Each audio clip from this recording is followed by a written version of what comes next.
नौकरी अच्छी होती है कि बिजनेस? बिजनेस अच्छा होता है। मैं दो दो कंपनियों में डायरेक्टर, तीन तीन कंपनियों का प्रोपराइटर, 3 माइंस का ओनर और करोड़ों का प्रॉपर्टी बिजनेस वाला बिजनेसमैन आपको यह गारंटी देकर के जा रहा है कि बिजनेस से भी बेहतर आरसीएम है। जानना चाहते हैं कैसे? जानना चाहते हैं?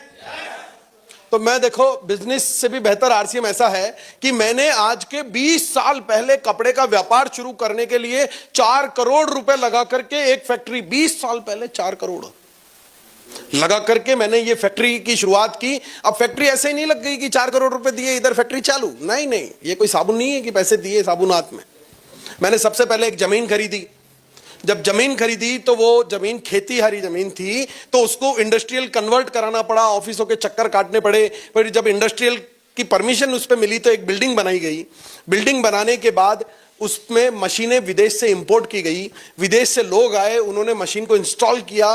भारत के लोगों को उस मशीन को चलाते कैसे हैं ये सिखाया, और जब सीखे तो रॉ मटेरियल मंगाया गया और कपड़ा बनाया गया। अब यहीं पे बात खत्म नहीं होती है। जैसे ही कपड़ा बनने लगा तो सरकार ने कहा यार फैक्ट्री चलाओगे तो पॉल्यूशन भी होगा, प्रदूषण तो करोगे तुम, तो तुम्हें पॉल्यूशन डिपार्टमेंट की परमिशन लेके आनी पड़ेगी। उसके बाद तुम्हारे को लेबर रखोगे तो लेबर डिपार्टमेंट से परमिशन लेकर के आनी पड़ेगी। बिजली का कनेक्शन लोगे तो इलेक्ट्रिसिटी डिपार्टमेंट से तुम्हें परमिशन लेके आनी पड़ेगी। मीटर लगाना पड़ेगा, डीपी लगानी पड़ेगी, ट्रांसफार्मर लगाने पड़ेंगे, और ऐसा कई सारे डिपार्टमेंट, रिक्को डिपार्टमेंट और कई सारे डिपार्टमेंट की परमिशन लेनी पड़ी। तब जाकर के कपड़ा बनना शुरू हुआ। और कपड़ा बनना शुरू हुआ तो सरकार ने कहा अच्छा बेचोगे? मैंने कहा हाँ। बेचोगे तो मुनाफा भी होगा? मैंने कहा हाँ। तो बोले फिर हर महीने तुम्हारे को जीएसटी भी जमा कराना पड़ेगा। जीएसटी का रिटर्न भर करके जमा कराना पड़ेगा। फिर हर महीने टीडीएस का रिटर्न भर करके जमा कराना पड़ेगा।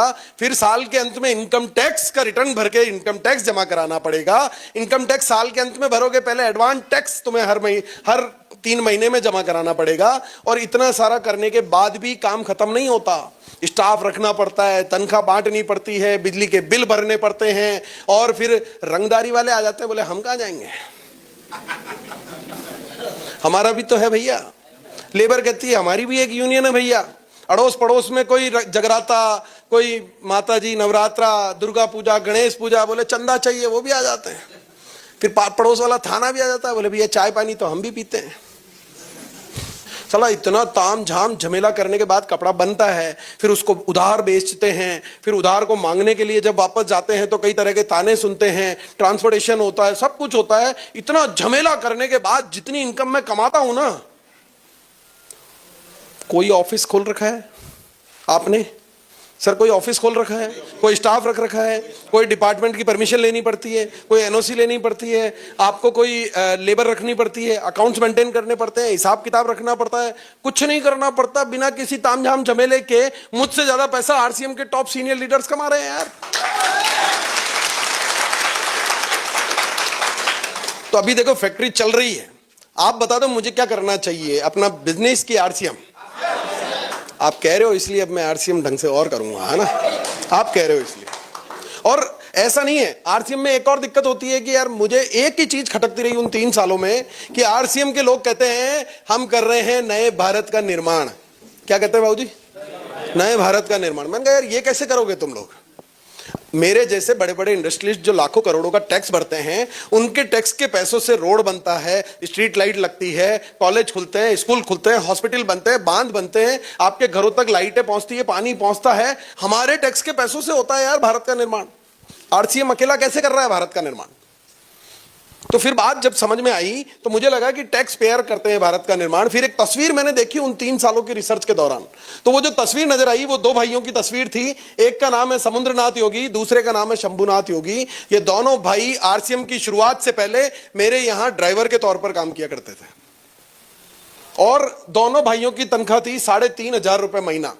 एक भाई आज भी ड्राइवर है, आज भी सौरभ सर की गाड़ी वही चलाता है। फाटक खोल के सर को बिठाता है, अटैची उठा के डिग्गी में जमाता है, और जब सर अंदर ऑफिस में बैठे होते हैं तो कपड़ा लेके गाड़ी चमकाता है। 20,000 रुपए उसकी तनख्वाह बढ़ते बढ़ते कितनी हो गई? 20,000 रुपए महीना। और वहीं ये दूसरा भाई जिसने निर्णय लिया कि मुझे तो अब आरसीएम अभियान का हिस्सा बनना है, आरसीएम के प्रोडक्ट खाना शुरू किया, लोगों को बताना शुरू किया। इसकी 1 महीने की इनकम है 2.5 लाख रुपए महीना।